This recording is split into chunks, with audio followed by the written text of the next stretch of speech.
evening and welcome back to the big story tonight. For the first time since independence 55 years ago, a House of Parliament is holding its sittings outside Nairobi. The Senate is holding its week-long Senate Mashinani meeting in Eldoret in Uasin Gishu County, in the very first of its kind in the country. Kenyans in the country are up in arms, saying senators are being grandiose in the midst of a financial crunch in the country. We have spoken to John Mbadi, minority leader in the National Assembly, a man who's taken a firm stand supporting the controversial Finance Bill 2018. John Mbadi says senators are wrong for not reading the mood in the country before embarking on this Mashinani trip to Eldoret County. But James Arango is the Senate minority leader, and Siaya senator says the senators did not go beyond their mandate, and this was already factored in within the budget before. He goes ahead there to say that there should be more measures that have been put aside other than the austerity measures by President Uhuru Kenyatta. Well, let's bring in our governance experts in a studio tonight. I'm joined by Professor Duncan Ojwang as well as Steve Ogutu. Gentlemen, many thanks for joining us tonight. We're in the midst of a very serious time for the country economically and financially. Let me begin with you, Steve Ogutu. Was the Senate right for going on this trip at this time? First of all, thanks for having me, Michelle. I think the Senate senators are being hypocritical. You know, for a very long time they have been saying, you know, they're playing the oversight role, and we have seen them castigating, you know, governors, you know, for misusing resources. You know, we've seen them castigating MCAs for misusing resources, for going for benchmarking activities outside the country, and to see them now, you know, the whole Senate, you know, going to have what they're calling Senate Mashinani meeting in a place like Eldoret, you know, where they're going to be there for a whole week, you know. I know they have their personal assistants, you know, the fuel they'll be using, those are going to be catered for by the taxpayers' money. I'm sure some of them actually did fly to Eldoret. That is taxpayers' money. So for me, I think they're really being hypocritical, and it's not the best choice, you know, not just at this time, but at any given time. Our wage bill as a country is very high. And we've seen the government really saying, you know, it's getting out of hands. But instead of trying to reduce that and come up with you know, strategies to reduce our expenditures as a country, then we're seeing, you know, people like the senators, you know, trying to misuse resources, which is not a good thing. You know, right now, the citizens of this country are crying. The tax that we are about to start paying is really paining us, you know, as taxpayers. And to see leaders who we've elected to represent our interests, you know, misusing the taxes that we are raising for purposes of development of this country, I think it's really a very sad affair for us as citizens of this country. All right, Professor Ojwang, I mean, just, you know, reading from what Steve says there, we're speaking to James Arango, and, you know, quoting him, he says he doesn't think what the senators have spent is anything more than the regular you know, allowances that they get while sitting in Nairobi. But it doesn't escape the ordinary Kenyan that this particular trip outside of Nairobi would mean extra allowances for the MPs, extra fuel, extra security, and of course there seems to be a party afterwards, all of it costing the taxpayers a bit more money. Are you reading hypocrisy from the Senate House? Yes, thank you for the opportunity. Dr. Ojwang, Council for University Education, will not agree with us that I'm a professor yet. I'm not professing law yet. I'm a law lecturer. So I'm Dr. Ojwang, not professor yet. But I think Orengo's tired argument or excuse, it's almost like he's saying, given the high altitude, the debate is better when we are in the Rift Valley, the atmosphere is good. I mean, there's nothing Arango said today. And for a very long time, Arango have been making a lot of sense. But today, he was so wobbly, to use his own words, that he's talking of the atmosphere is better there. If I assume that Senate is rational, which is fair to assume, then probably they know what we don't know. Maybe we are not that badly off, assuming they are rational. Because it will also be unfair to assume they are irrational. And if they are rational, then either we are okay, or they know something that this money and these taxes are simply raised. This is less money for corruption. In other words, they are not buying the false consciousness that we are being told that tighten your belt, it's time for us to pull our country by the bootstrap.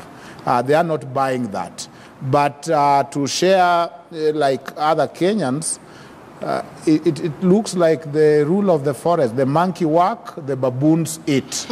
If you go to Naivasha, you'll find donkeys there. The donkeys know that in the morning they go and bring green napier grass for the cows, and then they are tied by the roads.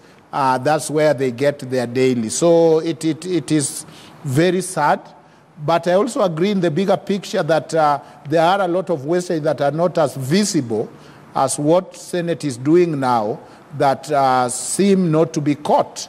Back to the tax issue, you know that we are supposed to be contributing money for the house allowance and whatever, and that is exactly the danger when you turn campaign songs to policy issues.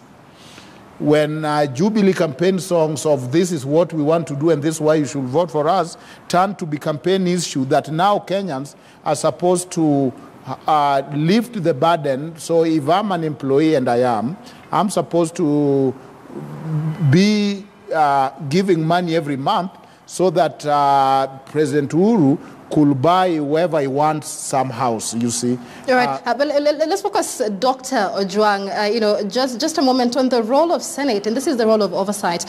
We've been seeing a lot of reports, especially from the Auditor General, of the amount of graft that is taking place within the county governments, and despite that, we still have the Senate here shooting down the decision to slash 9 billion shillings to the counties. Has the Senate so far, fulfilled its mandate of oversight, even as it goes out on this Senate Mashinani initiative to try and become closer to the people? Yeah,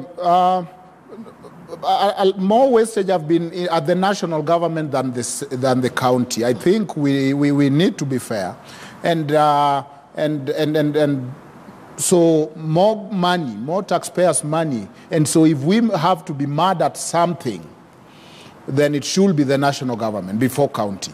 That does not excuse what counties are doing, but it just shows that they are copycat and copying from the national government. So you can't tell one part of the family to tighten their belt while another one is high-fiving and partying all night. In other words, the country consciousness has not been brought, though the executive tried to make this argument, that we are in a very bad situation because we have not seen them operating like they are in bad situation, that we are doing so bad and that everything that should be done has been done from their end.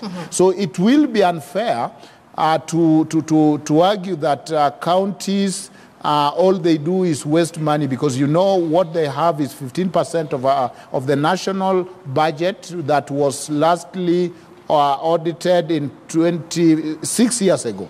A lot of money are wasted at the national. But be as it may, I agree with you that Senate have not been good custodians of the resources at the grassroots. Remember, senators realize that the purse is at the counties and with the governors. And in afterthought, it looks like they are now realizing that, we need to work closely with these governors and maybe get whatever we can get. And so they have not played, they have played zero oversight role All right. And of course, they say that they're doing this to get closer to the people and go, I know, down to the grassroots. But I don't know if this really is in reading the national mood, which would be part of going down to the grassroots. But let me bring Steve Ogutu once again. Amid the contentious issues of the high cost of living and the increment in living, the most basic of commodities in the country, President Uhuru Kenyatta proposed austerity measures, which of course included reducing VAT on fuel products from 16% to 8%. We've had Arango there, however, saying that those austerity measures are not honest. There should be different things done to bridge the fiscal deficit there. What do you think then the country should do as opposed to the austerity measures that have been proposed? Well, I think the challenge that this country is facing goes beyond, increasing. It cannot be addressed really by increasing, tax, and we all know that this country loses close to over 600 billion every year to corruption. So for me, I think in everything that the government is trying to do, whatever the government calls austerity measure to address matters corruption, to address, to improve, governance and development in this country, I think the best place to go is actually to tackle corruption. And I know there is some good steps by the DCI and the ODPP in trying to address this menace of corruption, and we actually seeing some goodwill from the president. But then I think this should not be turned into a PR stunt. We need to see some of these people who've been indicted by the courts, or by the Auditor General report. As these guys need to be investigated and evidence need to be collected.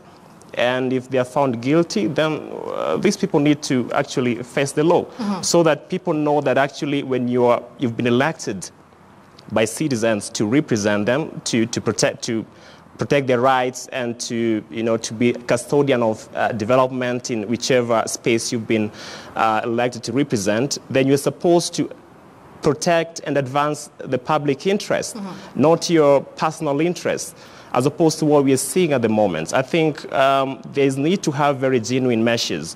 As a country, our debt is so bad at the moment. We are at 56% of our GDP, both internal and external debt. And IMF, recommendations for a debt level that a country can go, especially a developing country like Kenya, is at 40%. So we are way above that. And I think something needs to be done. If all we'll keep on doing is go on and keep on borrowing money and we are not addressing corruption, which is eating the future of this country, then I think we are doing a lot of zero work. Right. And I think that should not go on as such. And many have agreed that it is graft and not really the constitution that is to blame for what is happening in the country. But Dr. Ojwang, just like Steve has said, and the Senate as well. So big is the difference, in fact, that we've already had a Member of Parliament, Member of Parliament Caleb Kositani there, writing to National Assembly Speaker Justin Muturi with the name of scrapping a number of public offices, which would effectively offer some some freedom for the government. And among these is the Senate positions of members of County Assembly as well. And earlier on, Arango did say that the executive is not being honest with these austerity measures. So let's look at this, in terms of the positions, even the cabinet, the CAS positions that President Uhuru Kenyatta introduced earlier this year. Is this something we need to look into? And is the executive being honest? Very briefly. Yes, please. No, the government is bloated. For the members of parliament, the National Assembly, to point to the Senate, it's like chicken advising human that you need to eat more cows so that we survive. I mean, whichever way, we can choose to keep Senate and not Parliament, given what we saw Parliament do. And people like Mbadi, it's just 2 days since he did us very wrong. So I cannot take an advice as a human being or as a Kenyan that the chicken are lobbying that I eat more beef And therefore, that is a good advice. They are both interested parties. They are both selfish to the bone and the core. But it is very true that there is a lot that can be done. I don't know whether, if you went through Kenyan system at class 6, there is a very famous poem about two people, one a driver and another one is a CS. And at the end of the meeting, they are both going home yawning, one from drinking excess cappuccino and coffee and mocha, the other one from starving. And then the CS asked the driver, Ogola is nodding, I believe he read that poem. The other one asked the driver, Mwananchi, did you have something to eat? And the driver is saying no.